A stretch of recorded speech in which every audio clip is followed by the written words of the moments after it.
संक्रमित व्यक्तियों में से 8,072 व्यक्ति की संक्रमित व्यक्तियों की मृत्यु हुई है।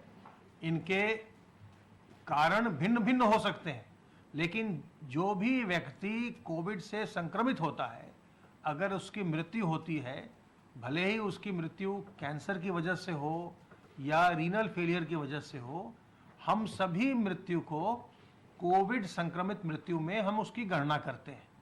तो अब तक मार्च से, जब से संक्रमण अपने प्रदेश में प्रारंभ हुआ, उस समय से लेकर के आज तक कोविड संक्रमित व्यक्तियों में से 8,072 लोगों की मृत्यु हुई है। कल प्रदेश में 1,56,023 सैंपल की जांच की गई और अब तक कुल मिलाकर के 2,14,15,257 सैंपल्स की जांच की जा चुकी है। कल जिलों के द्वारा आरटी-पीसीआर की प्रयोगशालाओं को 62,982 सैंपल्स भेजे गए। जो हमारे 19,729 एक्टिव केसेस हैं इस समय, उनमें से 8,929 होम आइसोलेशन में, अर्थात संक्रमण के पश्चात वो अपने घर पर रहकर ही स्वास्थ्य लाभ कर रहे हैं। और यह विकल्प उन लोगों के लिए उपलब्ध है जिनको कि कोई लक्षण नहीं आए हों, लक्षण विहीन हो, और जिनके पास अपनी अलग व्यवस्था हो, अलग कमरा हो, अलग शौचालय हो, ताकि वो अपने घर के अन्य पारिवारिक सदस्यों को संक्रमित न करें। ऐसे लोग संक्रमण आने पर घर पर रह के ही स्वास्थ्य लाभ कर सकते हैं। और जब आप होम आइसोलेशन में भी होते हैं तो हमारी टीम लगातार आपका ख्याल रखती है। आपको जो आवश्यक दवाइयां हैं वो स्वास्थ्य विभाग के द्वारा निःशुल्क उपलब्ध कराई जाती हैं, और जो आपके घर के लोग हैं उनको भी संक्रमण से बचाव के लिए जो दवाइयां आवश्यक हैं वो भी उपलब्ध कराया जाता है। इसके साथ ही साथ जो मुख्यमंत्री हेल्पलाइन है और जो आपके जिले का कोविड कमांड सेंटर है, वो आपसे फ़ोन से प्रतिदिन आपका हालचाल भी पूछता है। वो आपसे हालचाल पूछते हैं, आपका तापमान पूछते हैं, आपकी और तबीयत कैसी है, कोई लक्षण तो नहीं आ रहे, उसको पूछते हैं। तो होम आइसोलेशन में आप बेशक आप स्वास्थ्य लाभ कर सकते हैं, लेकिन जैसे ही कोई आपको लक्षण आए, तत्काल डॉक्टरों की सलाह लीजिए और देर न करिए। अगर आप होम आइसोलेशन में भी हैं, सांस फूलने लगे, बुखार आने लगे, जितनी जल्दी हो डॉक्टरों की सलाह लीजिए और अस्पताल में भर्ती हो जाइए। ये हम लोग निरंतर देख रहे हैं कि जो लोग होम आइसोलेशन में जा रहे हैं, रह रहे हैं, और बाद में लक्षण आदि आने पर वो विलंब कर दे रहे हैं, वो सोच रहे हैं कि नहीं ठीक है, घर में ही रहते हैं, ठीक हो जाएगा, उनमें जटिलताएं आ रही हैं। तो ये न करिए, समझदारी दिखाइए। जैसे ही कोई लक्षण दिखाई पड़े तत्काल डॉक्टरों की सलाह लीजिए। मुख्य चिकित्सा अधिकारी को फ़ोन करिए या अपने कोविड कमांड सेंटर में फ़ोन करिए, जिले के वहाँ चिकित्सक होते हैं, आपको सलाह देंगे। और अगर आपको इन नंबरों को से संपर्क करने में दिक्कत हो रही हो तो जो हमारा हेल्पलाइन नंबर है वो हमेशा आपके लिए उपलब्ध है, 1800 180 5145। इस पर फ़ोन करिए, आप सहायता मांगिए। अब तक कुल मिलाकर के 3,27,248 व्यक्तियों ने, संक्रमित व्यक्तियों ने होम आइसोलेशन का विकल्प चुना है, और इनमें से 3,18,319 अपने होम आइसोलेशन की अवधि पूर्ण भी कर चुके हैं और संक्रमण मुक्त हो चुके हैं। निजी अस्पतालों में इस समय 2,003 संक्रमित व्यक्ति भुगतान के आधार पर अपना इलाज करवा रहे हैं, और बाकी के सभी लोग जो राजकीय निःशुल्क व्यवस्था है L1, L2, L3 चिकित्सालयों की, वहां पर अपना इलाज करवा रहे हैं। सर्विलांस का कार्य हमारा लगातार चल रहा है और अब तक 1,73,056 इलाकों में 4,84,675 टीम दिवस के माध्यम से 3,03,25,729 घरों का सर्विलांस किया गया है, और इसमें रहने वाले लोगों की संख्या 14,78,70,701 है। हमारे प्रदेश में टेलीमेडिसिन भी अब काफ़ी लोकप्रिय हो गई है और ई संजीवनी पोर्टल का अधिकाधिक उपयोग अब प्रदेशवासी कर रहे हैं और ये बहुत ही बुद्धिमत्तापूर्ण कार्य है कि आप घर बैठे ही डॉक्टरों की सलाह प्राप्त कर लें, अनावश्यक घर से बाहर न निकलें जिससे कि संक्रमित होने का कोई भी खतरा हो। संक्रमण अभी भी चल रहा है, संक्रमण कम जरूर हुआ है, संक्रमण समाप्त नहीं हुआ है और संक्रमित लोगों में जटिलताएं आने की संभावना बनी रहती है। विशेष करके जो हमारे बुजुर्ग हैं, जो हमारे कमज़ोर व्यक्ति हैं, जिनको पहले से किसी प्रकार की कोई बीमारी है, गर्भवती महिलाएं हैं, बच्चे हैं, उन्हें अनावश्यक घर से बाहर नहीं निकलना चाहिए। अगर बहुत आवश्यक है तो पूरी सावधानी बरतते हुए निकलें। तो जो टेलीमेडिसिन का हमारा ई संजीवनी पोर्टल है, जिस पर घर बैठे डॉक्टरों से वीडियो कॉलिंग से चिकित्सकीय परामर्श प्राप्त किया जाता है, इसमें कल पहली बार प्रदेश में 4000 की संख्या पार हुई। कल 4036 लोगों ने ई संजीवनी पोर्टल पर चिकित्सकीय परामर्श घर बैठे प्राप्त किया और अब तक कुल मिलाकर 2,68,182 व्यक्ति इस संक्रमण काल में ई संजीवनी पोर्टल का उपयोग करते हुए घर बैठे डॉक्टरों की सलाह प्राप्त कर चुके हैं।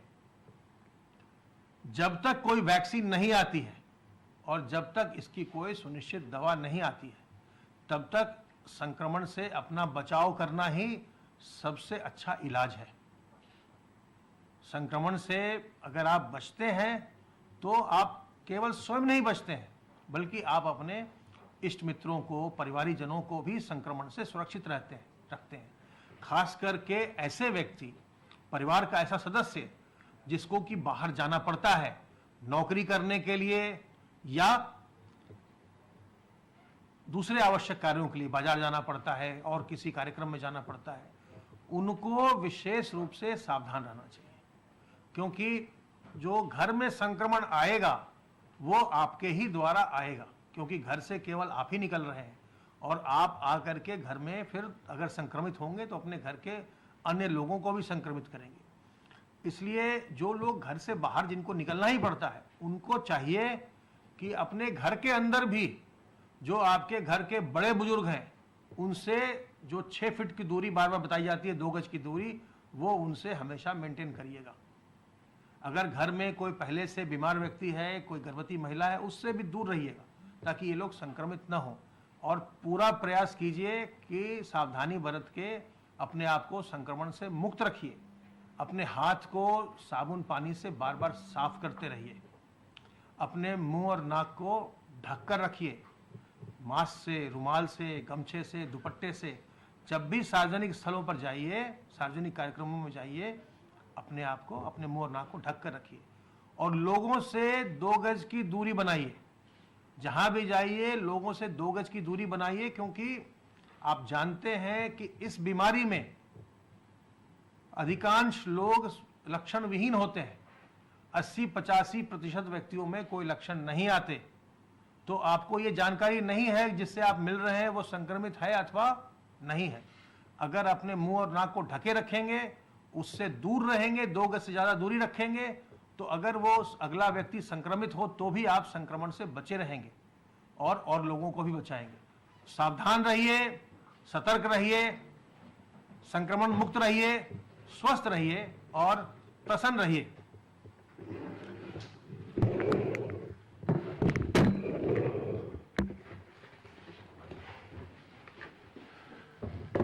जैसा हमारे साथी अपर मुख्य सचिव स्वास्थ्य ने बताया, पहली बार प्रदेश में संक्रमित मरीजों की संख्या 20,000 से नीचे आई है और ये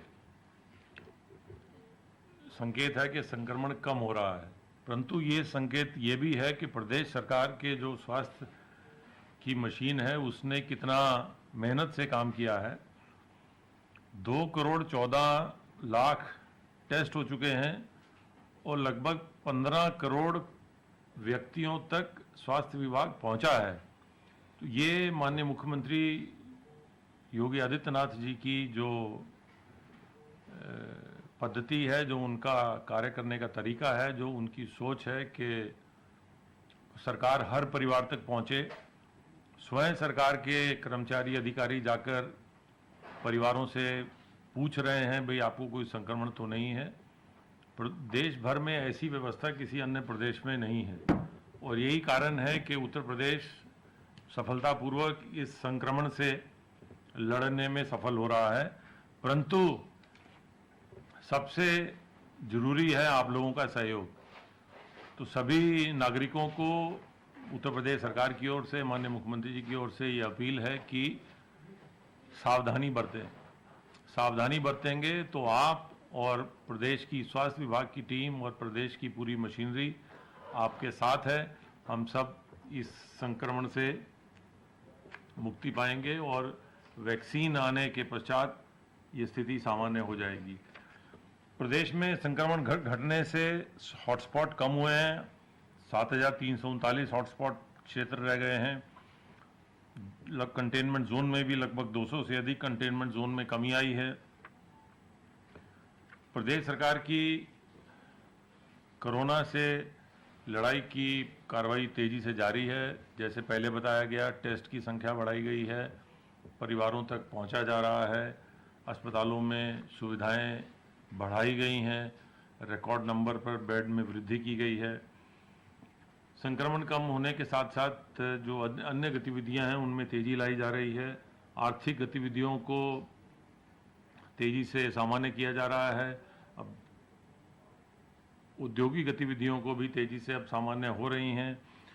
8 लाख के 18,000 के आसपास की जो हमारी एमएसएमई और बड़ी इकाइयाँ वो इन उद्योगों में काम कर रही हैं। लगभग 52 लाख श्रमिक इनमें काम कर रहे हैं।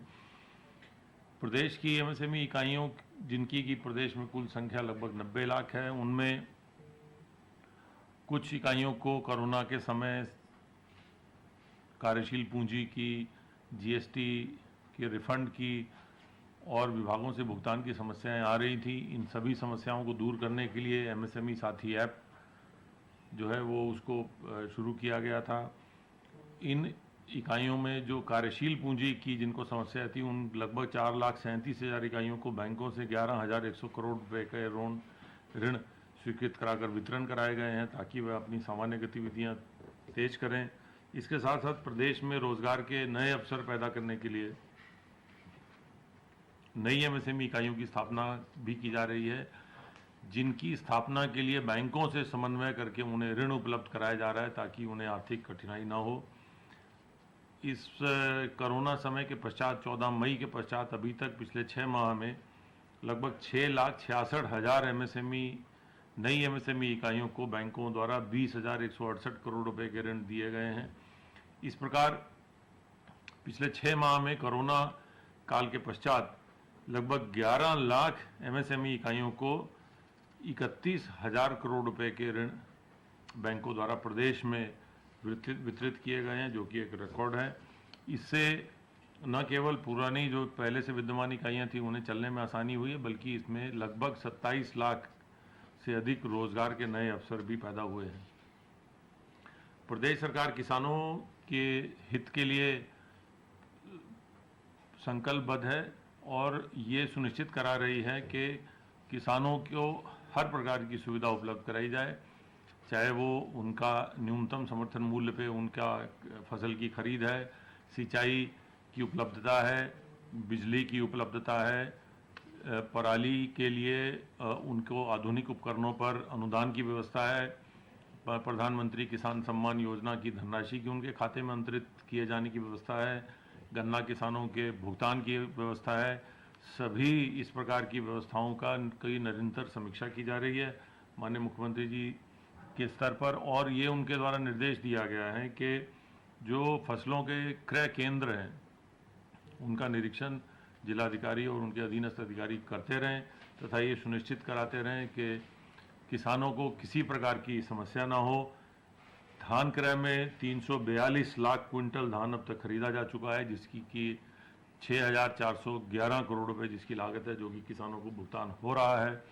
इसके साथ साथ 4,77,000 क्विंटल मक्का की भी खरीद की गई है। मूंगफली की भी खरीद की प्रक्रिया तेजी से जारी है। आज माननीय मुख्यमंत्री जी ने मेरठ में कृषि विश्वविद्यालय में कृषकों की, किसानों की एक बैठक को भी संबोधित किया है और किसानों के लिए नई नई योजनाएं जो चलाई जा रही हैं, पहले से भी जो योजनाएं चल रही हैं उनका निरंतर अनुश्रवण कर ये सुनिश्चित कराया जा रहा है कि किसानों को किसी प्रकार की कठिनाई ना हो और जो सरकार का संकल्प है किसानों की आय में उसको दुगनी करने का, उसकी तरफ योजनाबद्ध तरीके से कार्य चल रहा है। धन्यवाद।